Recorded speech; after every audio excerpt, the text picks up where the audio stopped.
The book of Acts 26, verse 6. Now this is Paul's appeal before Agrippa. And now I stand and am judged for the hope of the promise made of God unto our fathers. The promise made to the children of Israel, not the nations. But look at this. Unto which promise our 12 tribes. That's northern and southern kingdom there. 12 tribes, instantly serving God day and night, hope to come, for which hope's sake, King Agrippa, I am accused of the Jews. So what we see here is that Israel is to receive a promise. Let's go to Romans 10. Romans 10.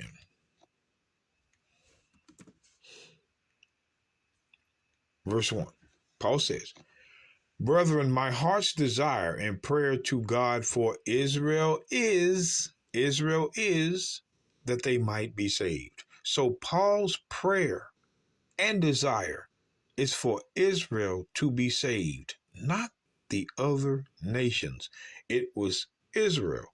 And this goes off of what he said in the book of Romans 9, verse 27. He even quotes Isaiah. Isaiah also crieth concerning Israel, though the number of the children of Israel be as the sand of the sea, a remnant shall be saved. You're going to see this remnant again as we read on. But I want you to look. Israel and saved is in the same verse again.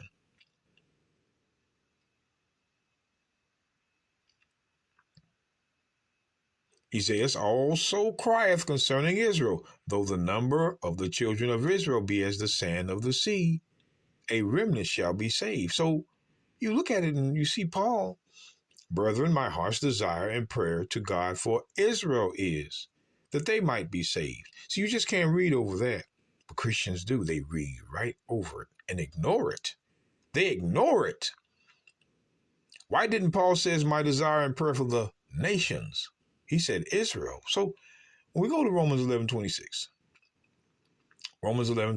Paul writes, And so all Israel shall be saved, as it is written, There shall come out of Zion the deliverer, and shall turn away ungodliness from Jacob. Now, this verse has two parts. Now, when he says, and so all Israel shall be saved, as it is written, he uses a verse, one verse, the verse he chose, and this is where it's at. Let's go to Isaiah 59.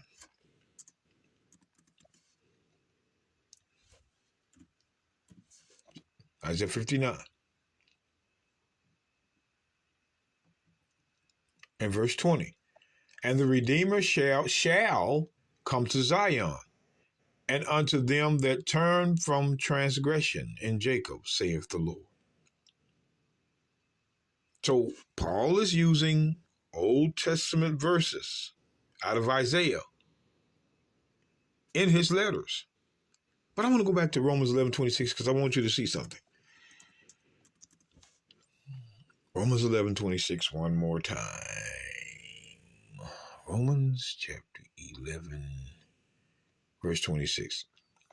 And so all Israel shall be saved, as it is written. Now, when it says as it is written, it's written a lot.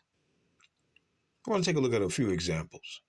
Let's hit the book of Ezekiel, because it says all Israel, all Israel. The book of Ezekiel chapter 20. See, these are prophecies, brothers and sisters, and prophecies are promises. Ezekiel 20:39.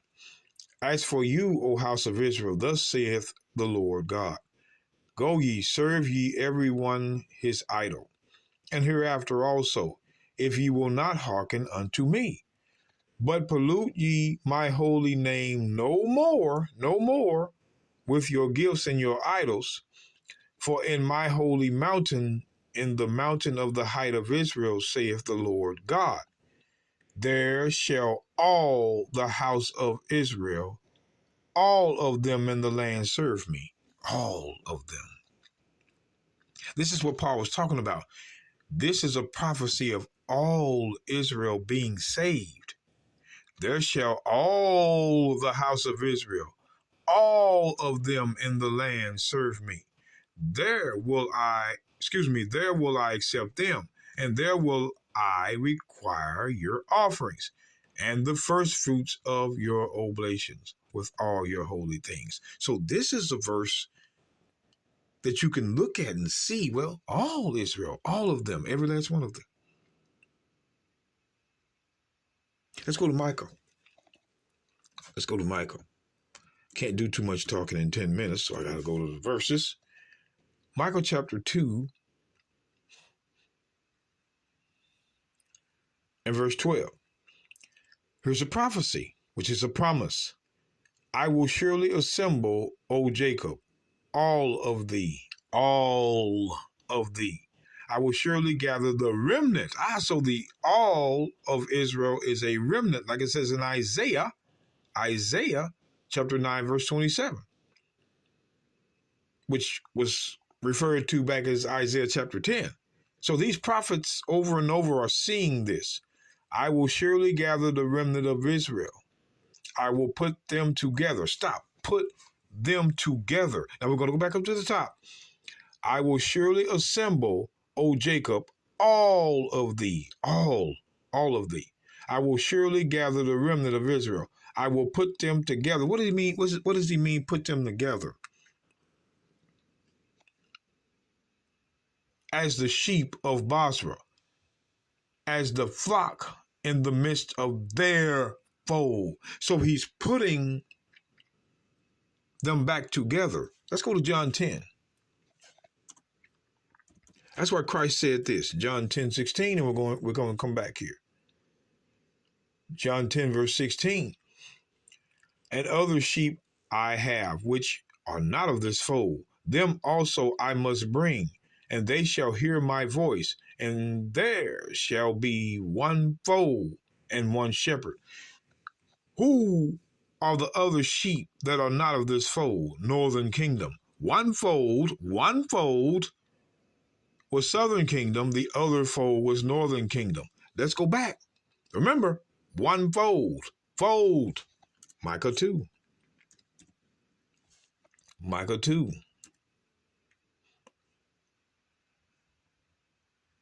And verse 12.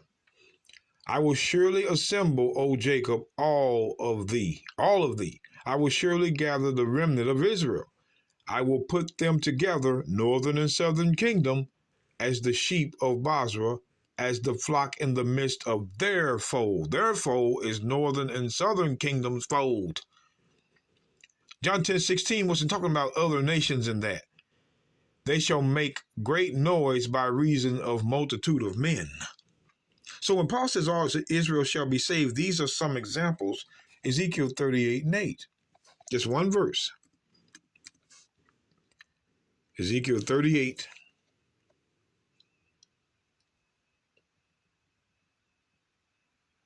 And verse 8. And after many days thou shalt be visited. He's talking about Gog and Magog. These are the other nations. In the latter years thou shalt come into the land that is brought back from the sword, and is gathered out of many people against the mountains of Israel, which have been always waste. But it is brought forth out of all nations, and they shall dwell safely, all of them. Notice, all of them. When Paul says all Israel shall be saved, these are the examples of all Israel being saved. All of them means both tribes. Both kingdoms.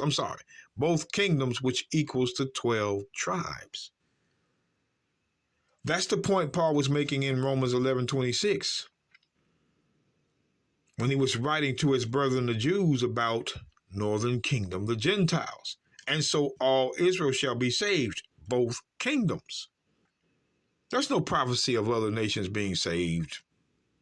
That's why Paul says in Romans 10, his heart's desire, Israel shall be saved. Romans 11:26, as it is written, all Israel shall be saved.